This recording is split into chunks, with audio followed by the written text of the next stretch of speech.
Hi there, and welcome to the Skylight Books author reading series. If you'd like to learn more about us and our many upcoming author events, please visit skylightbooks.com, where you can browse our inventory, buy books, and join our Friends with Benefits Club. You can also follow us on Twitter, Tumblr, and Facebook.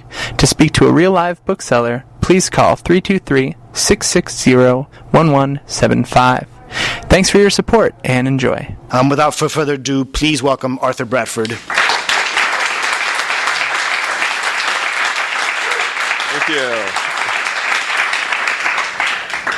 Thank you, and thank you for coming. I appreciate it. Can you hear me okay? So this is the book. It's called Turtleface. It's a book of short stories, but the narrator is the same in every story. It's a guy named Georgie, and I think of him as sort of like an alternate version of myself sometimes. But what I'd like to do is I'm going to read pieces of these stories, and then I'll let you, if you're interested in knowing what happens, then you have to get the book. So I'll start with the first story, Turtleface. And I don't think I'll say anything else. I'll just read the first kind of little part of it, and then I'm going to talk, and then I'm going to read another story, and then there's a Q&A. So if you want to think of a question, you can start formulating it now. Okay, this is called Turtleface. We were paddling our canoes down a remote, slow-moving river, a full day's travel in either direction from the nearest road, when Otto decided to do something spectacular and stupid. Around a bend, we encountered a sandy cliff rising up out of the water. Otto announced that he would climb this cliff and then run down its steep face. We could all take pictures as he descended in long Olympian strides. At the end of his run, as he neared the base, Otto explained that he would launch himself into the river, a downhill running dive. It was late in the afternoon, and we'd all been drinking beer and whiskey. Otto and I paddled to the cliff's base, and he got out. Then he climbed. It was tough going due to all that loose sand. "How's this?" he shouted down. He was about halfway up. "Higher," I shouted back. I was excited about the stunt and reasoned that greater height would maximize the effect. I was feeling envious as well. Sheila and Maria were in the other canoe, watching intently. They wore cut-off blue jeans shorts over their swimsuits. Sheila was a photographer. She pointed her large lens camera up at Otto. Maria, my girlfriend, was a nurse and on the verge of dumping me for a number of legitimate reasons. At that moment, I wished that I possessed Otto's imagination and daring. There was one other person with us, a cousin of Sheila's named Tom. He was a large fellow who had joined the trip at the last minute. He couldn't or wouldn't paddle because he had broken his thumb. Instead, he declared he would be in charge of doling out the beer, and he spent the day sprawled in the center of the women's canoe doing just that. His skin had turned from pale white to dark crimson over the course of our journey. Maria had warned him about the dangers of exposure to the sun, but he dismissed her advice with a wave of his cast-bound hand. "I'll be fine," said Tom. Otto reached a point in the cliff where he could climb no higher. The terrain above him was too steep.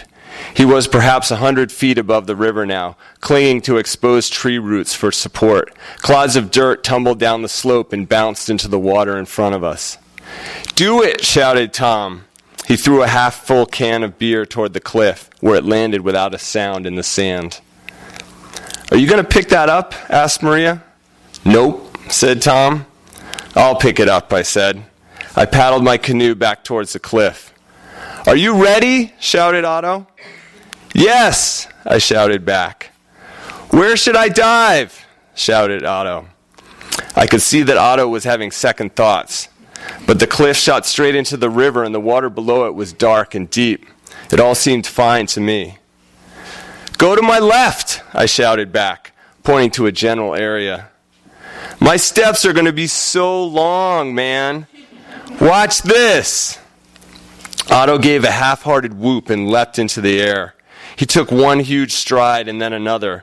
He was right about those long steps. He covered a tremendous amount of ground with each leap. Such was the pitch of the terrain. The sun shone down and the sand kicked up behind him, creating an impressive superhuman image. Sheila clicked away with her camera and said, "Oh, wow." Maria nodded appreciatively. Admiration and envy swelled up within me. I should have come up with this, I thought, or at least climbed up there and done it with him. A tandem performance. We could have shared in the glory. The woman would have rubbed our backs around the campfire that night while recounting our heroics. Otto's body pitched forward as he neared the river's edge. He was losing control, legs scrambling, barely able to keep up with his downhill momentum. "Ah!" he cried. He dove forward, flying out toward the water, and hit the surface with a smack. Ouch, I thought. "Whoa, fuck," said Tom, slapping his knee with his one good hand. "Damn." The women were silent, unsure whether to laugh or be concerned. I moved closer to where Otto had landed. His body floated up in an awkward manner, face down, arms splayed out from his sides. "Turn over, Otto," I said out loud. Maria yelled at me, "Get him, Georgie!" I swam out and flipped Otto's body over. His nose was smashed. Something was wrong with his lip, too. Otto took a huge gasp of air. He was alive, a good sign. I recall thinking, "Oh, this isn't too bad."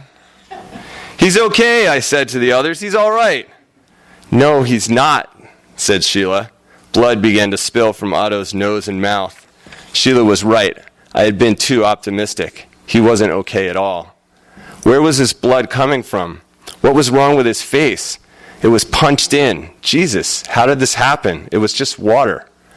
We hoisted Otto on board Sheila and Maria's canoe. Tom got out begrudgingly to make room in the center. He stood next to me in the river while Maria, the nurse, attended to Otto's face. Sheila kept saying, "Oh, Lord, oh, my Lord." Tom opened a new beer, and together we scanned the water where Otto had landed, looking for the rock or tree limb that must have caused the damage. Eventually, Tom said, "There's your culprit." He pointed to a dim, submerged object spinning in the current just below the water's surface. "What is it?" I asked. We watched for a moment as the object rose up, wiggled a bit, and then sank back down. "It's a turtle," said Tom, almost chuckling. "He hit a fucking turtle." "Oh, God," I said. It was a small snapping turtle, the size of your average pie. It was injured, too, struggling to remain upright in the water. I waded over and fished the creature out of the river. Its shell was cracked, and I could see tender insides through the gap. "Oh, no," I said. "Tough day for him," said Tom, shaking his head. Over in the canoe, Otto coughed and moaned. "What happened?" he sputtered. "What?" "We need to get him out of here," said Maria. "We need a hospital, a helicopter, something." So I'm going to stop at that point. And actually what I would like to do is I want to skip ahead in the story just to read another short part of it. And so what I'll tell you is Georgie, the narrator, he decides that he wants to save the turtle as much as he wants to save Otto. So he takes the turtle and he puts it in a cooler, and they have to take Otto on this like overnight canoe trip to the nearest road. And they make it to the road, and then a helicopter comes and rescues Otto. But then Georgie is waiting with the canoes and the turtle, and he's waiting for Tom, the guy with the broken thumb, to catch up, because he was left with the second canoe with his broken thumb, and it was taking him a while. So it's the next day, and Tom's showing up here. Tom showed up that afternoon, wet and angry. His canoe was half full of water, and all of the gear was gone. "Where the hell is everybody?" he asked me.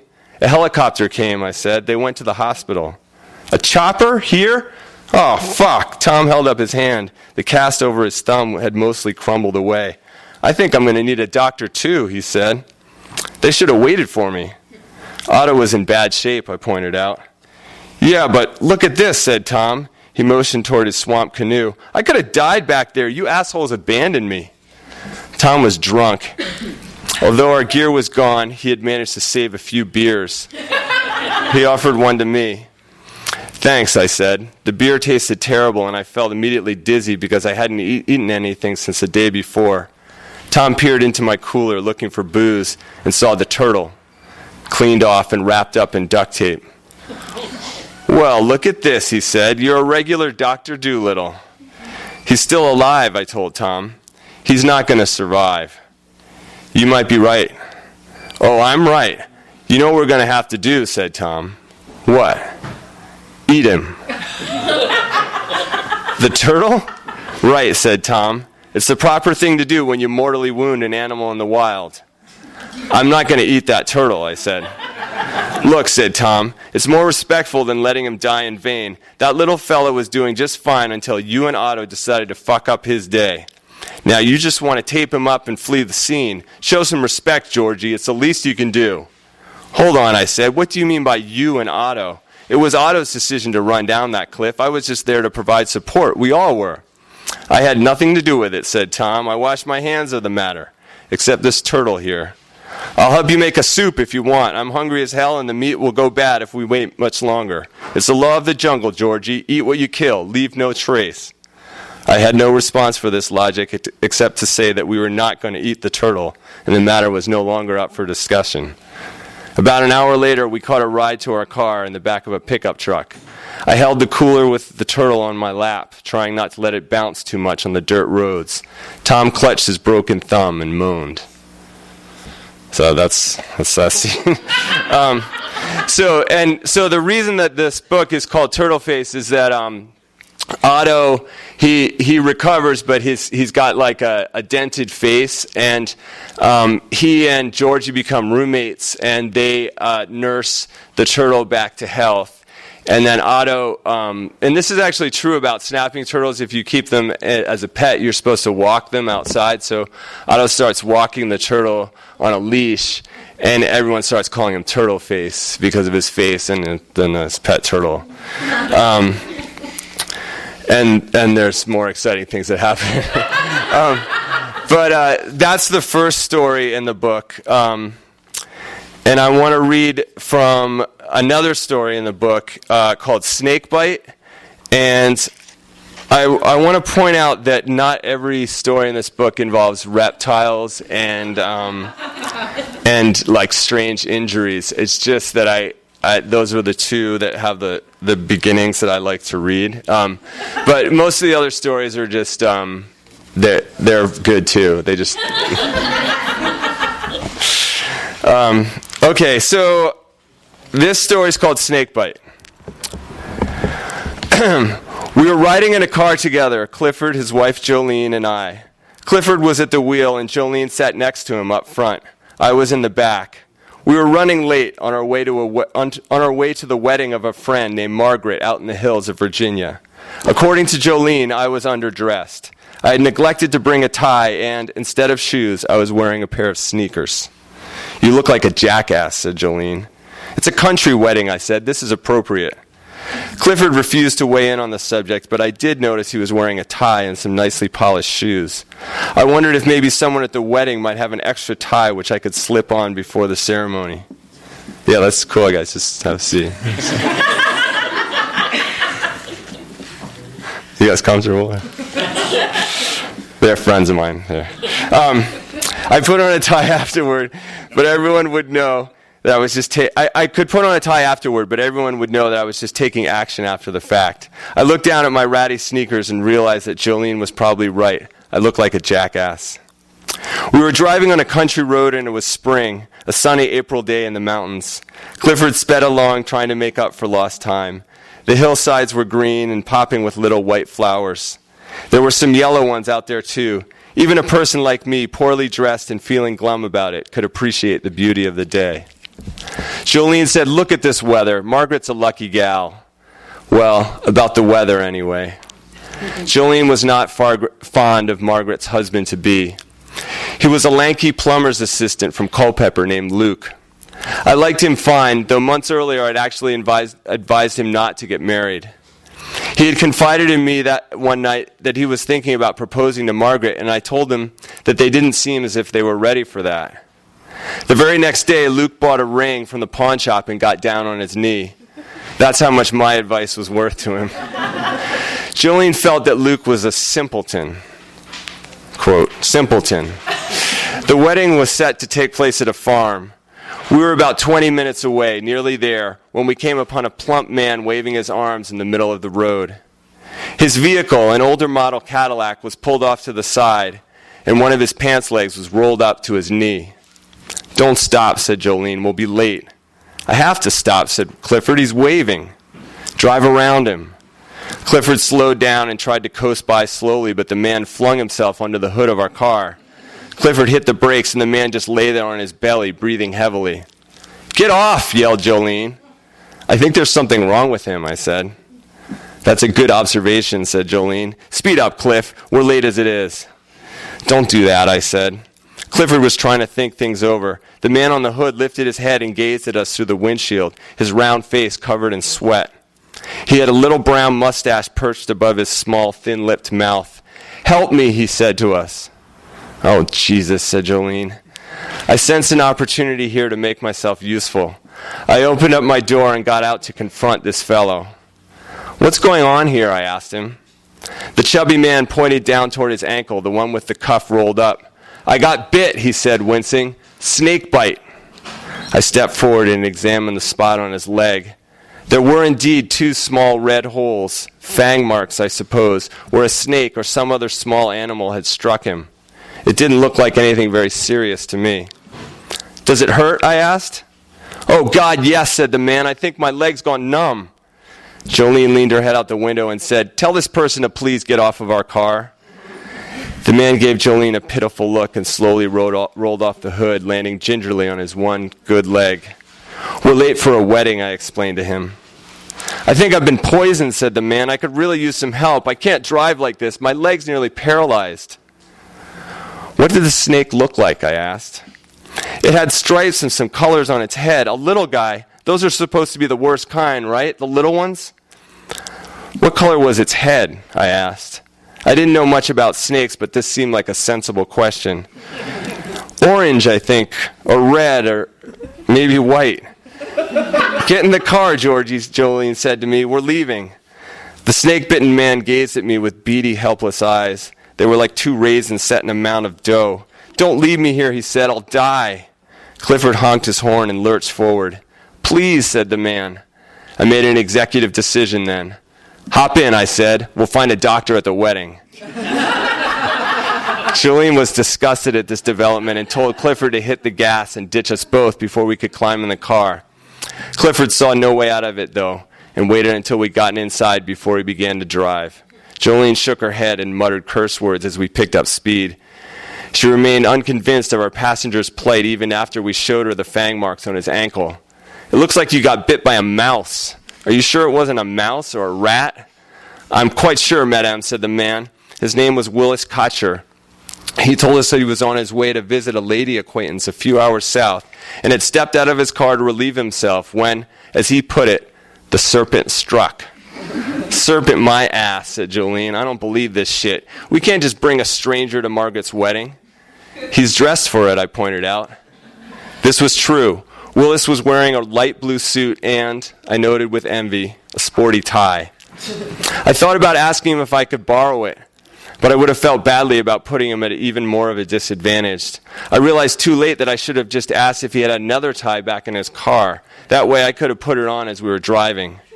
Willis twisted about in the cramped back seat and began to moan. My leg, he said. It feels like it's full of sand. I can't look at it. Is it turning blue? Willis lifted up his leg, and it was indeed a little bit blue. There was a bruise developing around the 2 holes in his ankle. Oh, wow, I said. Willis's face got pale. I'm going to vomit, he said. Oh, you better not, said Jolene. I might faint, said Willis. I feel dizzy. Clifford spoke up. What shape was its head, he asked. Its head, asked Willis. Do you mean the snake's head? Right, said Clifford. Was it shaped like a triangle? You mean pointy? Yes, I believe it was. Is that bad? What about its eyes? Were they colored? They were green or maybe yellow. Sounds like a cottonmouth to me, said Clifford. Is that bad? Well, it's not good. Oh, Lord, said Willis, I can't feel my leg at all. Am I paralyzed? Right as he said that, Willis lifted up his leg and moved it around. It's not paralyzed, I said. We need a knife, said Clifford. Cut an X over the snake bite and suck the poison out. What? That's what you're supposed to do. It's in the Boy Scout handbook. You suck out the poison. Who sucks out the poison? You, said Clifford, looking back at me. Willis looked at me, too. He was sweating profusely now, nodding his pudgy head. I'd be most appreciative, he said. Clifford opened up the glove compartment and fished out a small penknife. He handed it to me. Here you go, he said. I turned to Jolene for some sort of confirmation that this was a poor idea, but she seemed through with the matter. Don't look at me, she said. You're the dumbass who let him in the car. Go ahead and suck on his foot. Maybe it'll help. She cracked a smile when she said that. This was amusing her, apparently. I took the knife from Clifford and flipped open the blade. I'm going to stop there.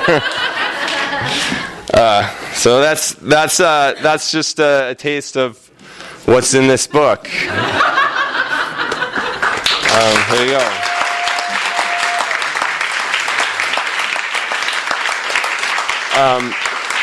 I'm happy to answer questions if you have any. I have a lot of friends here. I appreciate. I imagine that if I don't know you personally, you're here because you know someone who knows me personally. So I appreciate you coming. Does anyone have a question? Yes. How long did it take you to write it? Well, the last book that I published that was an adult book, I wrote a children's book, came out 14 years ago. So you could theoretically say it took me 14 years to write this, but that's not really true. I kept writing short stories, and I didn't feel like I had enough to make a collection. So if you accumulated all the time, it was probably like over a period of like 3 or 4 years. But yeah, I published, some of these stories were published like 6 or 7 years ago, and then there's a bunch of them that are more recent, and I really wanted them to be unified in that the narrator was always the same and that some of the characters recur. I'm a big fan of this book, Jesus' Son, which has a similar structure. So I spent some time making it into a book. If that answers your question. That's Kara. She's an ex-girlfriend of mine.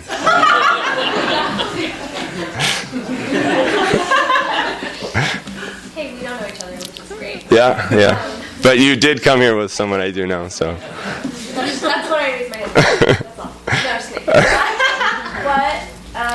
Why are you interested in the interactions between humans and animals? That's a good question. I just find that to be good story fodder a lot. I really like talking animal stories. Like I've written a lot of those. Like my previous book has a lot of talking animals in it, but this book, there's no talking animals in this book. It's supposed to all take place in the real world. So, but I still like I think the relationship between humans and animals, especially pets, is really like bizarre and weird, and I think it's kind of it's like there's just something kind of tragic about how bad we are at getting along with wildlife, and so I think that's kind of like that's like the Turtleface story is something about that. But also I always think it's like when I was writing that Turtleface story, I found myself really worried about the turtle, and I think that's kind of true. Like we tend to be more sympathetic towards animals than people. So maybe that's why I write about animals a lot. Yes, you in the back. If you could have sex with any animal. I don't know who that guy is. Humans. I prefer. Yeah. That's a dolphin, probably.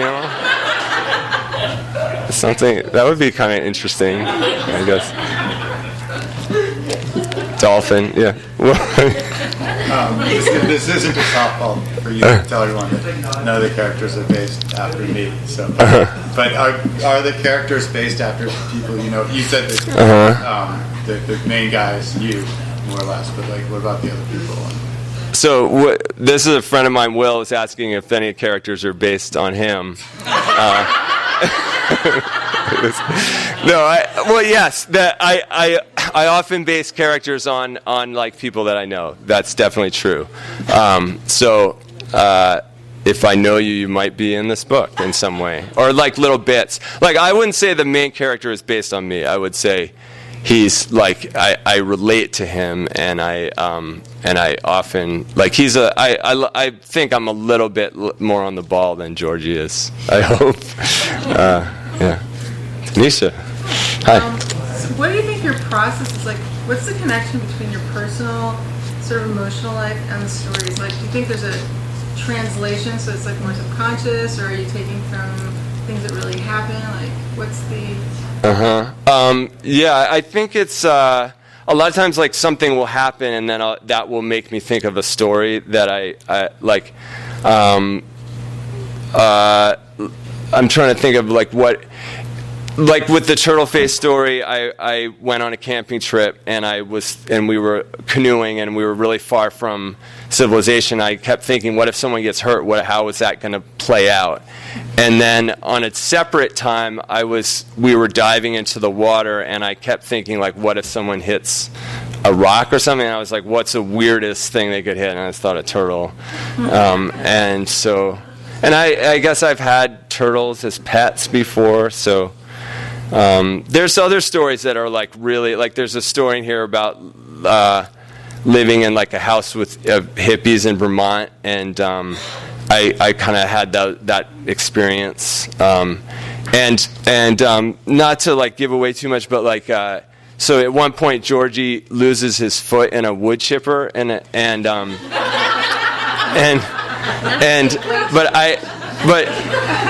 But I have a circulation problem with one of my feet, and a doctor told me once that if I didn't take care of it, that I could lose my foot as I got older. So it's just always on my mind that maybe I'll lose my foot someday. So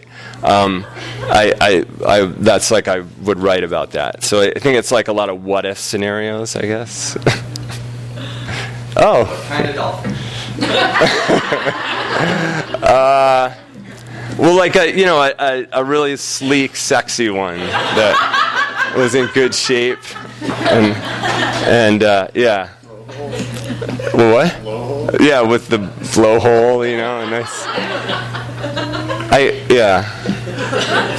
I just think, why not? Let's go further. Any other? In my first book, I think that my first book, Dog Walker, the narrator has sex with a dog. So maybe that's why that question came up. I don't know. Yeah. What's the process once you kind of decide what stories are going to be in the book, or what order they go into? That's a good question, because these stories, I was realizing kind of after the fact that these stories aren't chronological. Like I could have tried to make them figured out when he was the youngest and then the oldest, and pretty much that's the chronology in which I wrote them. Like the most recent stories I wrote, the narrator's getting closer to my age, and it starts out he's kind of in his 20s or 30s, I guess.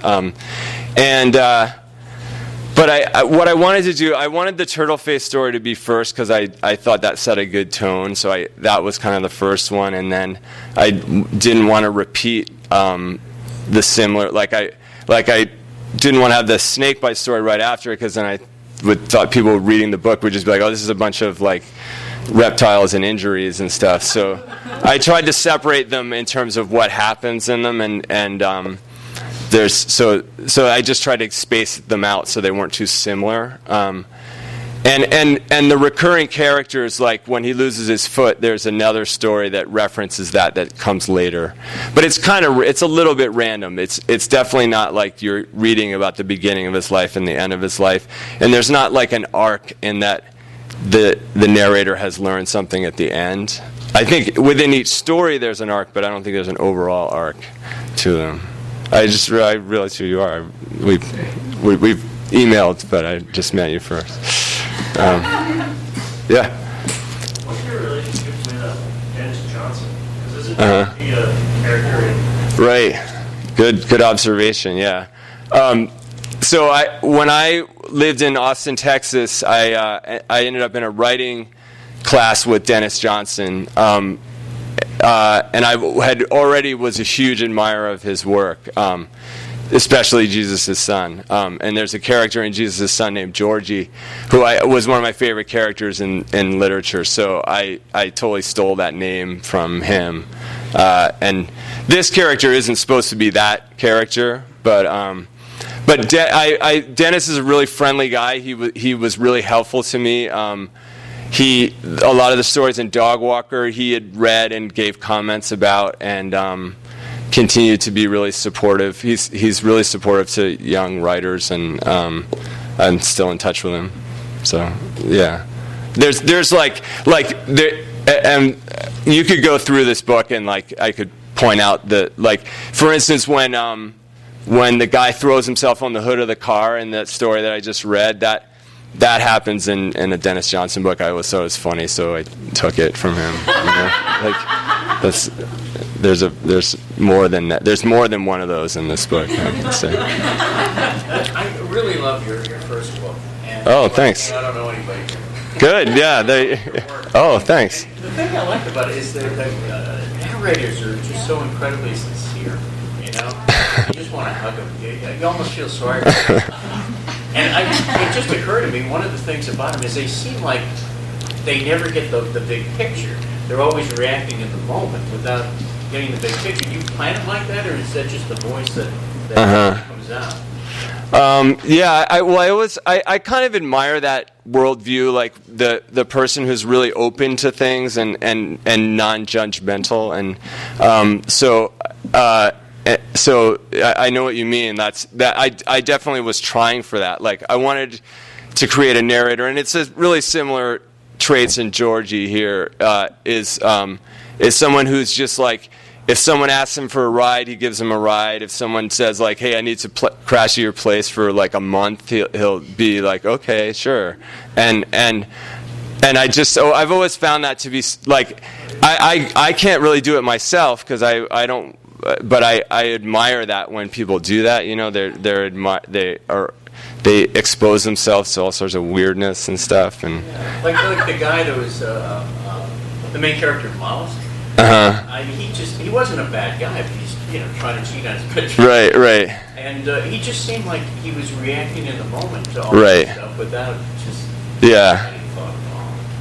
Right. So I just like that quality of the people because you never know what the hell they're going to do. Yeah, like really sort of bad decisions that aren't really thought out. I mean, I just feel like that's always like good grounds for a story, it's like, because it's not, I just don't think it's that interesting if someone is like really calculated about everything they do and they make the right decision every time. So yeah, that I appreciate that though, that you are here on your own like that. Yeah.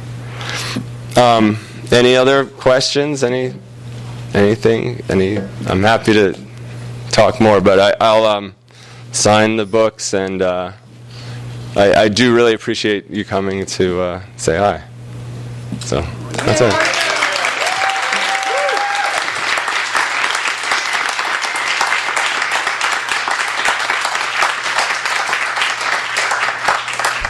All right, so thank you guys again for coming. So we're going to do two things. If you want Arthur to sign your book, we're going to set up the signing line against this bookshelf. So just line up against this bookshelf. And if you could do me a huge favor, as you stand up, just fold your chair and lean it up against this bookshelf over here. And we'll set Arthur up right here, and we'll get the signing going right away. Thank you guys again for coming. You've been listening to the Skylight Books author reading series. Don't forget that you can listen to this and all of our other great podcasts at skylightbooks.com. Thanks again for stopping by, and we hope to see you soon.